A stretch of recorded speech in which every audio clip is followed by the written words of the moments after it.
아침에 나로 주의 인자한 말씀을 듣게 하소서.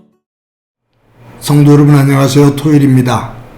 오늘도 하나님의 사랑이 여러분들의 삶의 자리에 가득하기를 간절히 소망합니다. 말씀 한 곳 봅니다. 시편 37편 27절부터 40절까지의 말씀을 봉독해 드립니다.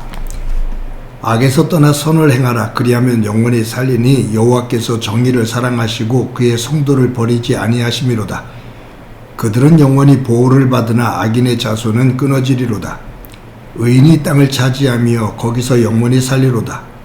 의인의 입은 지혜로우며 그의 혀는 정의를 말하며 그의 마음에는 하나님의 법이 있으니 그의 걸음은 실족함이 없으리로다. 악인이 의인을 엿보아 살해할 기회를 찾으나 여호와는 그를 악인의 손에 버려두지 아니하시고 재판 때에도 정죄하지 아니하시리로다. 여호와를 바라고 그의 도를 지키라. 그리하면 내가 땅을 차지하게 하실 것이라. 악인이 끊어질 때에 내가 똑똑히 보리로다. 내가 악인의 큰 세력을 본즉 그 본래 땅에 서 있는 나뭇잎이 무성함과 같으나 내가 지나갈 때에 그는 없어졌나니 내가 찾아도 발견하지 못하였도다. 온전한 사람을 살피며 정직한 자를 볼지어다. 모든 화평한 자의 미래는 평안이로다. 범죄자들은 함께 멸망하리니 악인의 미래는 끊어질 것이나 의인의 구원은 여호와로부터 오나니 그는 환난 때에 그들의 요새이시로다. 여호와께서 그들을 도와 건지시되 악인에게서 건져 구원하심은 그를 의지한 까닭이로다. 아멘. 미국 워싱턴 DC에서 있었던 한 사건이 있습니다. 우리나라 그 한인이 거기서 세탁소를 운영을 했습니다. 그런데 피어슨이라는 그 고객이 바지 하나 수선을 맡겼는데 그 사람의 직업은 판사였습니다. 근데 이 세탁소에서 잘못 관리를 해서 이 고객의 바지를 잃어버린 거예요.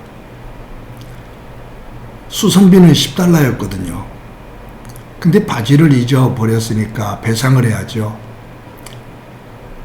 이 피어슨이 바지를 잊어버렸으니까 그 바지를 살 돈을 달라고 그런 것이 아니라 양복 한 벌을 전체 살 수 있는 비용을 청구를 했습니다. 세탁소를 운영하는 한인은 바지를 잊어버렸으니까 바지값만 내면 되지 무슨 양복 한 벌 값을 다 주냐고. 그때 이 피어스는 바지만 어떻게 사냐고. 바지가 없으니까 양복 한 벌을 다 사야 된다.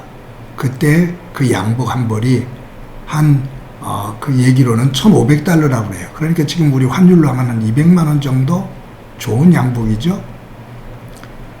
그래서 옥신각신하다가 이게 법정 싸움까지 갔습니다.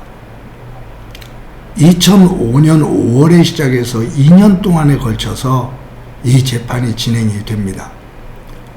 시간이 끌면서 고소인은 나는 판사인데 이 법정 사건으로 인해서 내 시간을 허비했고 또 일 처리에 많은 지장이 있었다고 하면서 그 배상 금액을 자꾸 올리는 거예요. $1,500에서 $3,000로, $3,000에서 $4,000로. 이 재판이 가면 갈수록 이 배상액을 자꾸 키웠습니다. 나중에는 $12,000까지도 올라갑니다. 1000배 이상이죠.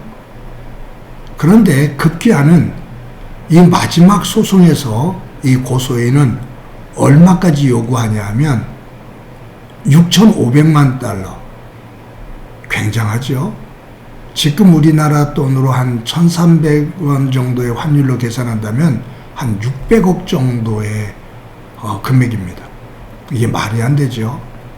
양복 바지 하나 수선을 $10에 맡겼는데 이것이 2년 동안 소송이 되면서 700억의 배상을 요구하는.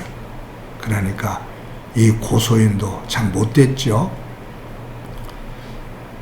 결국은 한인이 승소를 하기는 합니다만 이 재판 과정에서 온 가족들이 큰 상처를 입습니다. 거의 파산 직전까지 갔습니다. 미국의 변호사비가 엄청 비싸잖아요. 거의 이 한인들이 패닉 상태까지 이르러서 일상생활이 불가능할 정도로 아주 환멸을 느끼는 그러한 상태까지 빠지게 됩니다.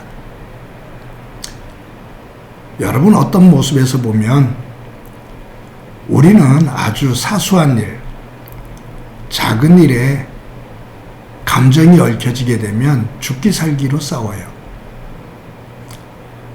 그냥 아무 일도 아니고 그냥 순리대로 해나가면 잘 처리될 문제도 거기에 자기의 욕심, 또 그리고 감정, 이런 것들이 얽히다 보면 풀어지지를 않아요. 도리어 자꾸 그 사건에 대해서 오해가 오해를 낳게 됩니다.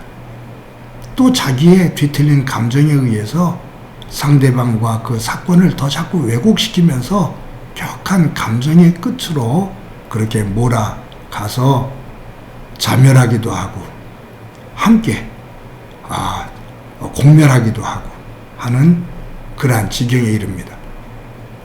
정말로 우리가 살다 보면 어리석은 일들이 참 많습니다. 오늘 본문 가운데 37절에 보면 온전한 사람을 살피고 정직한 자를 볼지어다. 여기 온전한 사람을 살피고 깨끗한 마음을 가지고 살아야 된다. 정직한 자를 볼지어다. 바르게 사는 사람들을 흠모하면서 살아라. 그러면서 하는 얘기가 모든 화평한 자의 미래는 평안이로다. 모든 화평한 자의 미래, 화평한 자의 미래는 평안이다. 이 말을 뒤집어서 말하면 다투고 불화가 있고 하는 사람의 미래는 평안이 없다, 그 말이에요.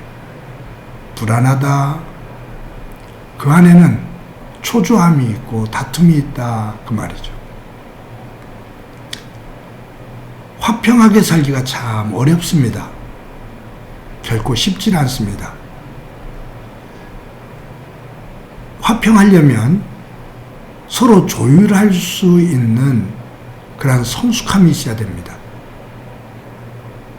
그리고 조금 더 합리적인 생각을 가지고 서로가 서로 대화를 나누며 조율할 수 있는 능력이 있어야 된다, 그 말이에요.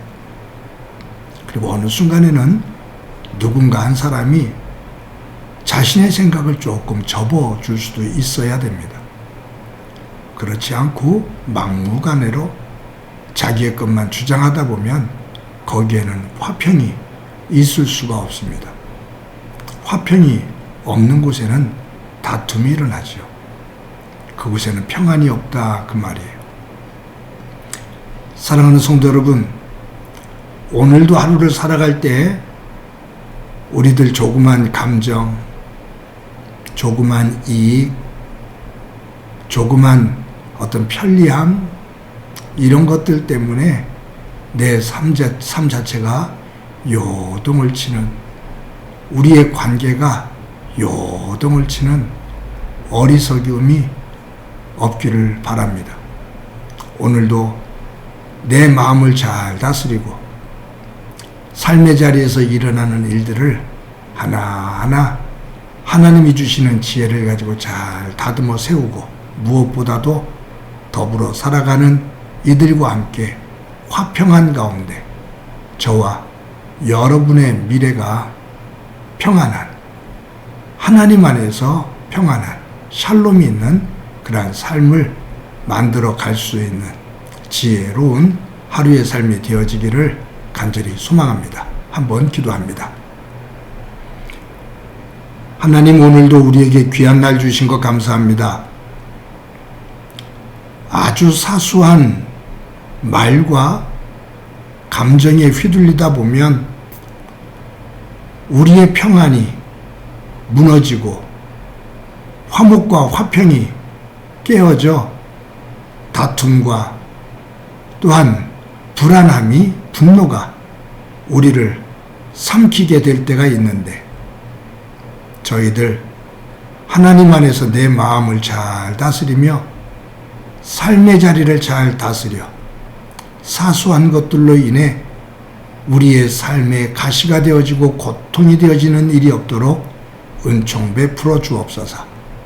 잘 다스려 나갈 수 있는 지혜 허락해 주시고 오늘도 화목하게 살며 그 안에서 주시는 평안을 얻게 하옵소서. 함께해 주시리라 믿고 예수님의 이름으로 기도드립니다. 아멘.